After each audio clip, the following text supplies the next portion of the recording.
Fatnan Setio, spesialis penyakit dalam, dokter di Rumah Sakit Jiwa Surabaya Magelang. Silakan dokter. Ya, silakan dokter Fatnan. Assalamualaikum warahmatullahi wabarakatuh, Ustaz. Waalaikumsalam warahmatullahi wabarakatuh. Ahlan wa sahlan. Alhamdulillah, Ustaz.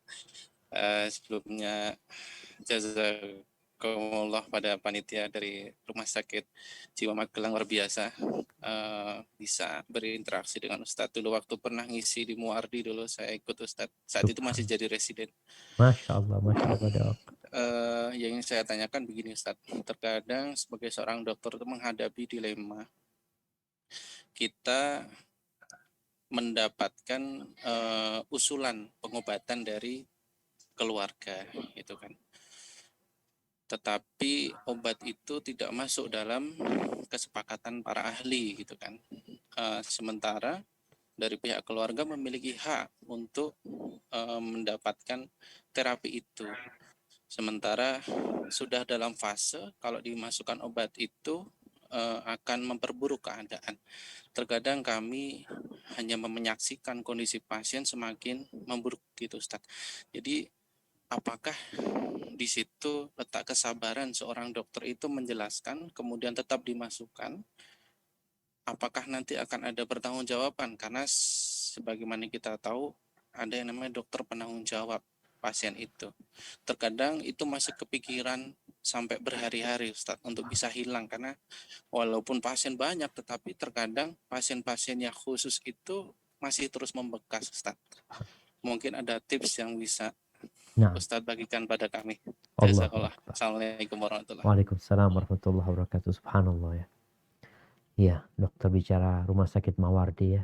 Sejak pandemi kita nggak bisa kemana-mana, tapi alhamdulillah kita bisa berjumpa kembali walaupun via Zoom ini.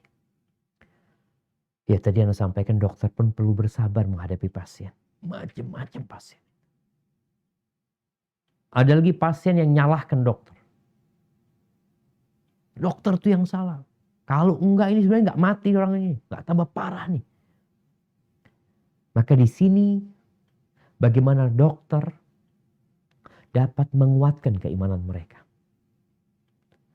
Kalau bicara memberikan penjelasan tentang obat tadi, mungkin dokter bisa lewat jalan lain. Menjelaskan kepada mereka bahwa yang menurunkan penyakit ini Allah. Ma anzalallahu dan illa anzalallahu syifa. Sampaikan kepada mereka. Jadi bukan bicara tentang obatnya yang tidak direkomendasikan, ini itu macam-macam. Kita mulai bagaimana menyentuh hati mereka. Agar mereka itu tidak bergantung pada obat ini. Karena yang berbahaya tatkala kita menjadikan ini obat, kayaknya ini obatnya nih. Kalau ini kasih ini sembuh tuh orang tuh. Bisa sembuh, bisa tidak. Maka bagaimana kita menyentuh hati keluarga itu bahwa yang menyembuhkan tuh Allah. Nggak ada masalah. Engkau mau pakai ini nggak ada masalah. Tapi jangan pernah bergantung kepada obat ini. Jangan pernah bergantung kepada dokter. Sehingga dengan cara seperti itu kita memperbaiki tauhid keluarga. Setelah itu sampaikan kepada mereka pengalaman dokter. Yang wa ma 'alaika illal bayan. Tugas dokter itu hanya menyampaikan. Nabi kita Muhammad SAW bagaimana mengobati hatinya orang-orang kafir. Didakwahi, disampaikan ayat-ayat Allah.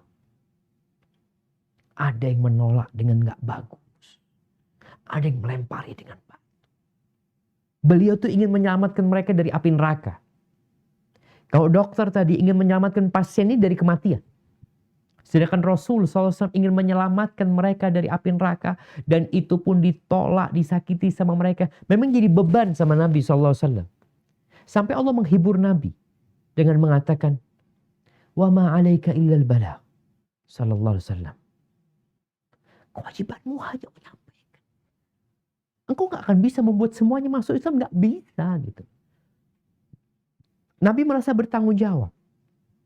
Maka apa yang dilakukan Nabi SAW? Ketika beliau pulang dari Taif dalam kondisi berdarah-darah kakinya. Dilemparin oleh penduduk Taif.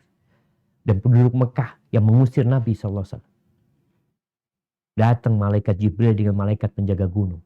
menawarkan, in syi'ta an utbiqa alaihimul akhsyabain. Kalau engkau mau, aku akan timpakan 2 gunung kepada mereka. Baik kepada penduduk Mekah atau penduduk Taif. Kata Nabi SAW, enggak. Aku berharap Allah keluarkan dari sulbi mereka generasi yang mentauhidkan Allah. Seperti itu. Jadi beban dokter jelas. Maka yang perlu dilakukan dokter hanya menjelaskan kemudian mendoakan. Karena terkadang ada perasaan, ini perasaan yang semoga kita bisa ngobatin. Kadangkala karena pasiennya nggak nurut, kita doa buruk. Nggak nurut, biarin, lihat ntar lagi kayak apa. Jangan sampai. Walaupun kita ada ketidaksamaan pendapat, tapi kita tetap berharap pasien itu sembuh. Dikasih obat itu ya bismillah. Kalau memang keluarga maksa, Anda cuma bisa mendoakan. Semoga sembuh. Dan sekali lagi ingatkan, jangan pernah bergantung kepada sebab. Sebab yang menyembuhkan hanya Allah. Mungkin kita yang dapat jawaban seperti itu. Mungkin dok yang bisa kita berikan kepada mereka. Wallahu a'lam bishawab.